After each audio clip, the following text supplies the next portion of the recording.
what they need to feed their family, maybe take them on a vacation every once in a while, the ability to afford that next doctor's appointment, to be able to travel safe roads and bridges, to know the school they drop their kids off at is a quality school, and they want to feel safe in their neighborhoods. That's where the Democratic candidates were. That's how they ran, even across different parts of a political spectrum. That's what people were promising. And you know, I'm putting it out there. I don't want it to be a secret, because I think Republicans, independents, all those candidates should be running the same way. And maybe that's a way to heal the country, to bring everybody back in, to make these issues nonpartisan, and then not to move to the right or the left, but to move forward. But I think the other thing we saw was a very clear statement that politically, President Trump has been a failure in his first year of his second term. The president.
Streaming on clickorlando.com and broadcasting live, you're watching News 6 at noon.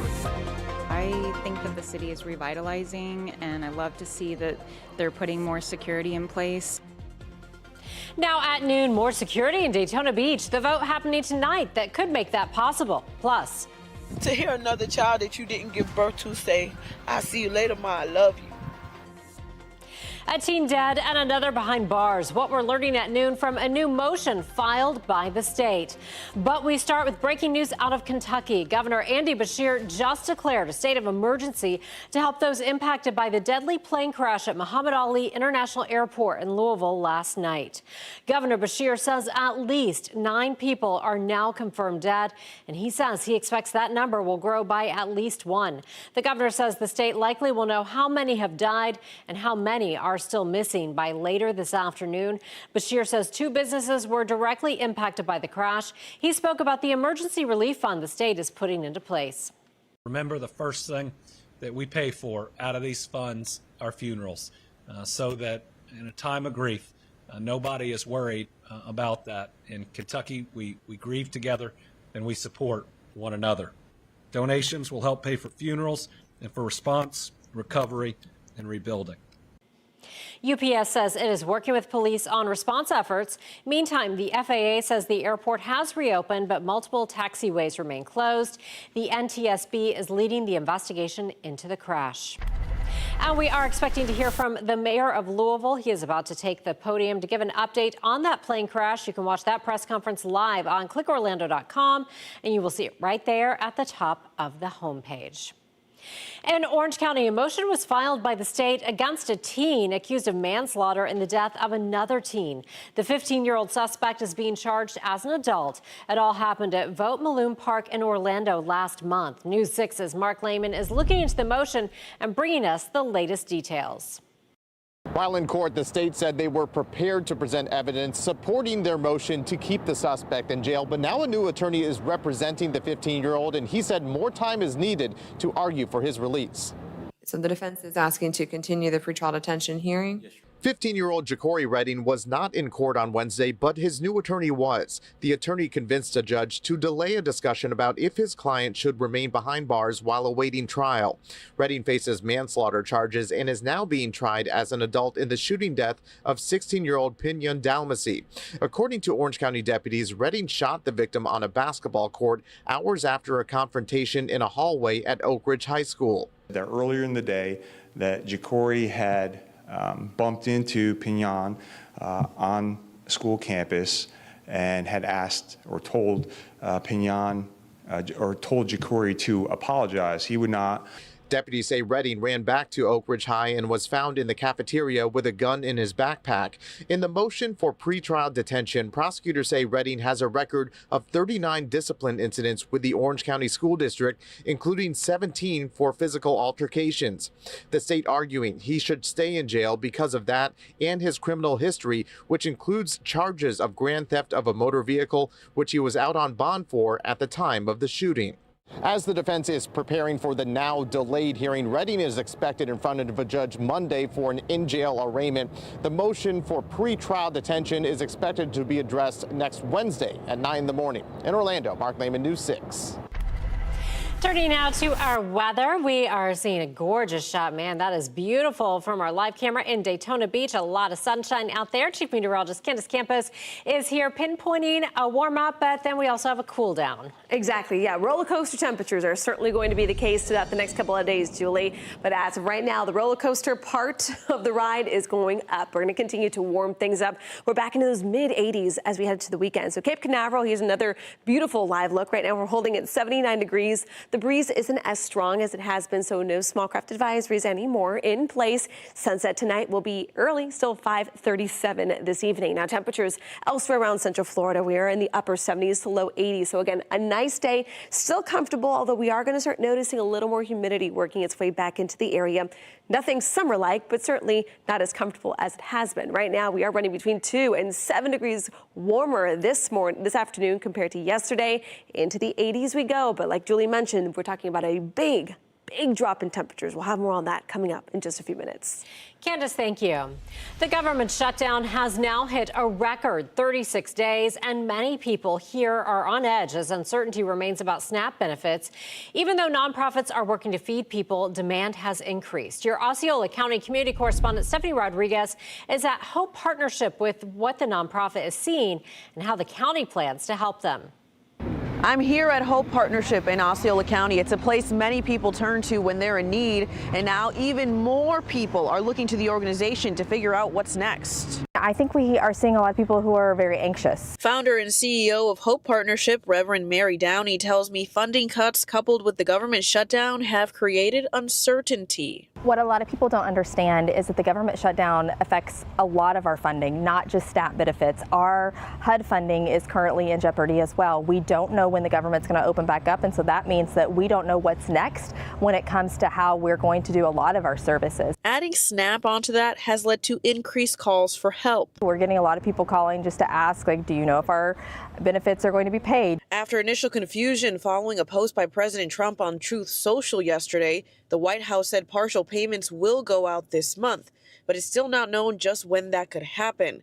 That's not the news the 24,000 people in Osceola County that receive SNAP benefits wanted to hear. It's already such a low amount that people are receiving when it comes to SNAP benefits, and so to cut them in half, I mean, sure, it's something, but it's not going to be enough. While it's still unclear when the federal government will provide any funding, Osceola County is ready to step up. On Monday, commissioners set aside $1 million for area food banks. That money will be distributed as needed if the government shutdown continues. I'm your Osceola County community correspondent, Stephanie Rodriguez, News 6. Results are in for Orlando City Commission elections. 2 seats are now decided and another is heading to a runoff. In District 5, Shan Rose will keep that seat. She was the interim commissioner after the governor suspended Regina Hill from office last year. Hill is facing charges accused of exploiting an elderly woman out of thousands of dollars.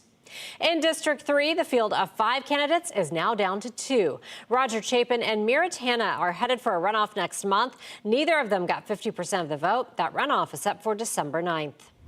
And in District 1, Tom Keene ousted incumbent Jim Gray. In that district, voters have raised concerns about ongoing transportation issues along Narcoossee Road. Keene won the 4-way race with nearly 54% of the vote. A major employer in Orlando is shut down and workers could be without a job. PepsiCo Foods U.S. telling News 6 the Frito-Lay plant near Silver Star Road and John Young Parkway is closed. The company says the decision was driven by business needs.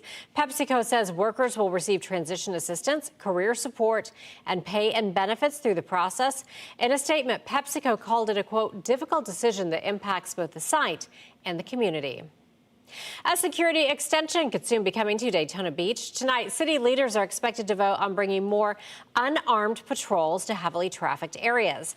As your Volusia County community correspondent Angie Casada shows us, community members like the idea. Yeah, quick question. If something is working, then why change it, right? Well, that's what a lot of people are feeling here along Beach Street when it comes to that extra security patrol. And tonight, that meeting is going to be happening where they vote on extending this unarmed security program. For months, unarmed security guards have been walking several parts of Daytona Beach's community redevelopment area, focused on Main Street, Beach Street, and the riverfront. They're not police, but they're trained to deter crime, report issues, and build community relationships. Something residents say they appreciate the intention. I think that the city is revitalizing, and I love to see that they're putting more security in place because it's a great town and this is a great area and people want to come and enjoy, you know, coming to downtown Daytona Beach and Beach Street and hang out with their family and feel safe. Tonight, the CRA board will consider extending that program again, approving a third amendment to the contract with First Coast Security.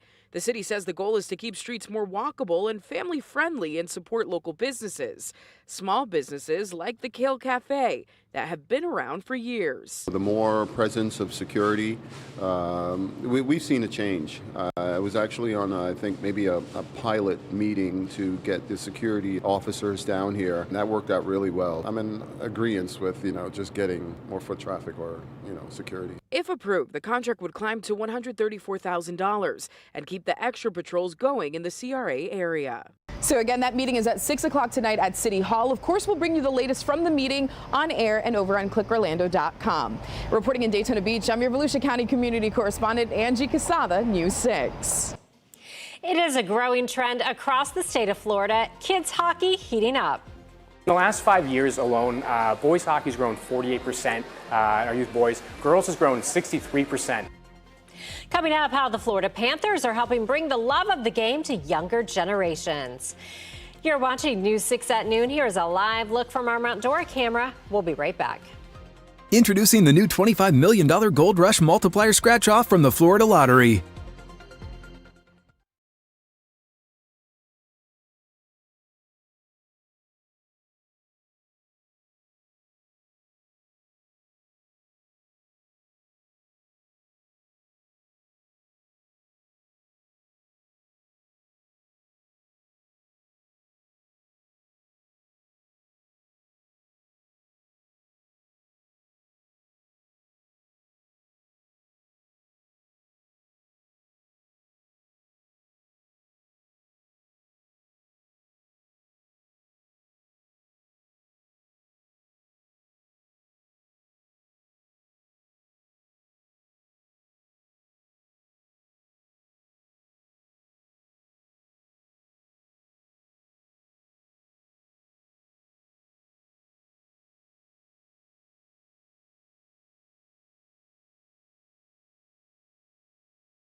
Hockey has been gaining steam in the Sunshine State since the Florida Panthers won the team's first title in 2024, particularly in the Florida Panthers Learn to Play program. CBS's Christian Benavides shows us how.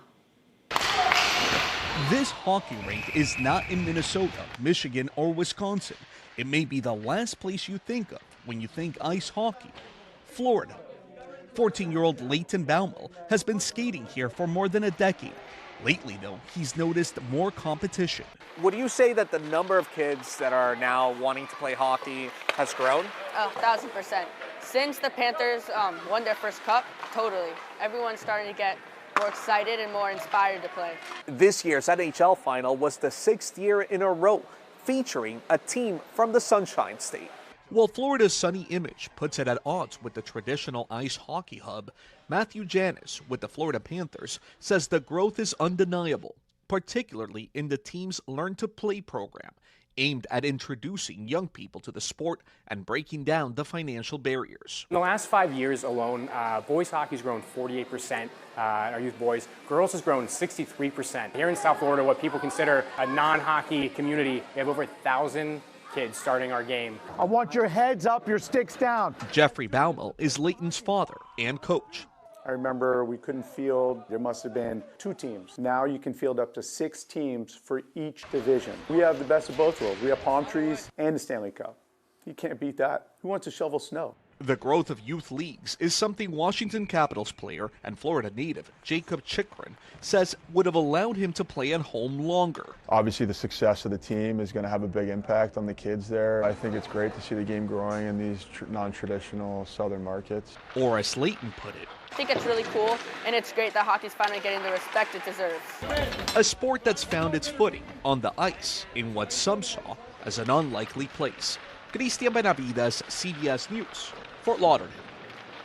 It's 12:15, time to get a check of your forecast. We'll start you off with this gorgeous shot from our Launch Credit Union camera out there at Port Canaveral. Really a pretty midweek for us. Chief Meteorologist Candace Campos is here, and this has been a really nice stretch. Yeah, it's going to feel like we can ice skate on some of our pools by early next week. I exaggerate, but it is going to be feeling very chilly, especially come Veterans Day on Tuesday. So that's a little tease, but until we get there, though, it is going to be kind of a warm, comfortable fall-like couple days as highs are back into those 80s. And we're going to stay in the 80s throughout your Wednesday, Thursday, Friday, Saturday, even Sunday. Up to about 86 potentially on Sunday before a big-time cold front blasts through the area Monday. Our highs will get down into the 70s on Monday and then barely getting out of the 60s on Tuesday. So, again, a little bit of everything for folks who like it warm, you like the next couple of days. For those hoping for some more sweater weather, early next week will be your best bet. But overall, I think everyone can agree that the best news of this headline graphic here is that no new tropical development is expected within the next couple of weeks. So looking at those temperatures out the door right now, it is certainly a touch warmer than where we were yesterday at the noon hour. We're at 77 degrees into land. Good afternoon to you guys there in the Villages at 81. You're outside running those errands around Osceola County right now. Your temperature there in Kissimmee sits at 79. Vanello's check on that hour-by-hour forecast for today. Sponsored by Strata Air Conditioning and Heating. AC emergency, you ought to call Strata. So your highs this afternoon, low 80s, up to about 81, 82 degrees today. And then as we head into the evening hours, notice it will be kind of a mild evening. We'll be cooling down to the 70s around 8, back down into the 60s overnight. So this is what our forecast lows look like. Very similar to how we woke up this morning, upper 50s across our northwestern communities up in along I-4 towards the coastline. Will be in those 60s. So a mild start, maybe a light jacket for the kids for another morning. So let's start talking big picture, because we're going to be pinpointing some of those big drastic drops in temperatures come early next week. Let me show you here. There is that upper level ridge, and as it continues to move back out into the Atlantic, this big dig in that jet stream is going to kind of flatten that high, weaken it a bit, and give plenty of space for this big jet stream to really dig its upper level low down into the deep south. This is going to be surging in a big blast of cold air come Monday and Tuesday. So let's talk about that roller coaster ride. We got the Slinky Dog here in the background, and we're really going to be feeling that dip come early next week. So Saturday, Sunday, highs are going to be in those mid 80s. So we put them in red, well above average. Then we're going to be dropping below average come Monday, 75 degrees, with overnight lows will be in those low 60s. But I do want to show you right here. Notice your overnight low on Sunday will be 66. Look how similar it's going to look for our daytime high on Tuesday. So we're really going to flip the switch there on those temperatures and keeping that cool trend at least until about Wednesday. This is one of the many models we're going to be watching pretty closely. The European has been a little bit more of the extreme category when it comes to those temperatures, but you can see most of us could be waking up on Veterans Day in the 40s, maybe a couple 50s in southern Brevard County. But when you factor in the wind, some of our areas could be feeling like below freezing, especially up in Marion County, could be dealing with some frost and freeze already this time of the year. As we get results here with your full 7-day forecast, make sure to check back in. Of course, we're going to iron out those details as we get closer in. But until then, it's going to be nice and mild with highs back in those 80s. Looks so nice, Candace. Thank you. A new leader could soon be coming to NASA, and it's a face you might recognize. Coming up, the president's pick to lead the U.S. Space Agency, and coming up tonight. I know the water quality of our Indian River Lagoon, and anything we can do to pretty much make that better, I'm all for it.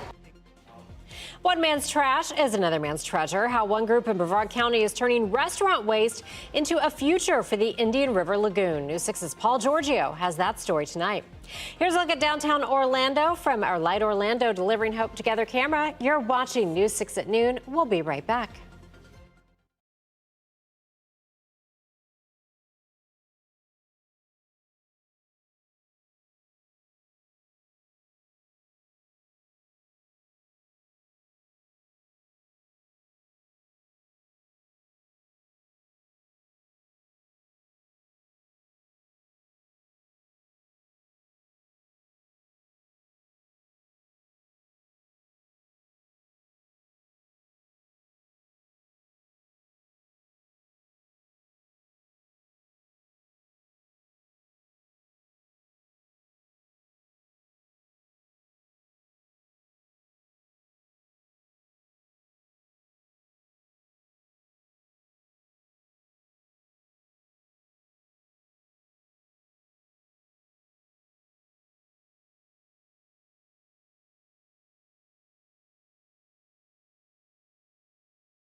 Once again, billionaire astronaut Jared Isaacman has been tapped by President Trump to lead NASA months after the president pulled his first nomination.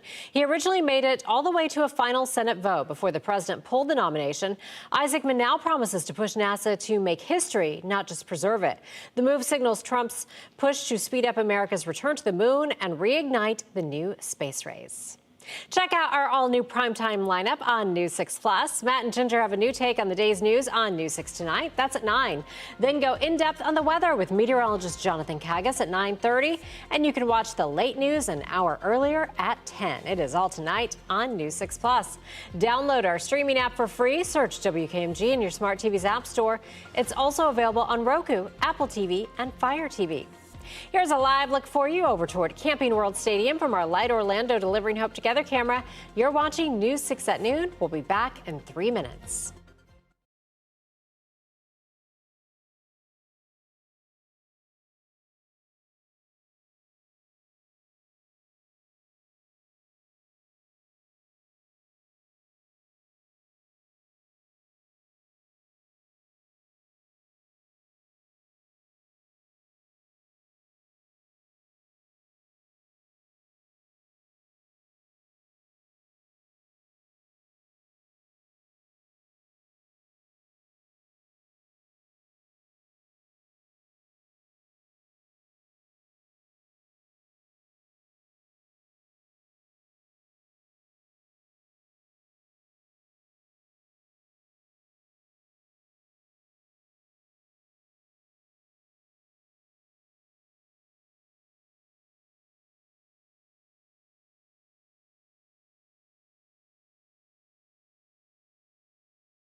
So it turns out the sky is not the limit for one 86-year-old woman. This is Kim Noor, and she is aiming for her 1,000th skydive after recently making her 999th. Her first jump came back in 1959 when she was 18, and she forged her parents' signature to be able to do it. She stepped away to raise her family in 1967, but took it back up in 2003, and she plans to make the big 1,000th jump this weekend. So she has great weekend plans, great weather to jump out of a plane as we But hit the kids next do one. not forge your parents' signature. Especially not to jump out of planes. I know. She's one of those. I mean, she was going to jump out of a plane whether her parents said so or not, right? Good for her. 1,000. All right, let's talk about those temperatures. Great day to jump out of a plane on purpose. Saturday and Sunday looking nice. We'll be back in those mid-80s, but a big drop in temperatures though by early next week. Stay tuned. Okay. Yes. Sounds good. Switch over right now to the News 6 Plus streaming app or clickorlando.com to watch News 6 Extra. Have a great day. We'll see you tomorrow.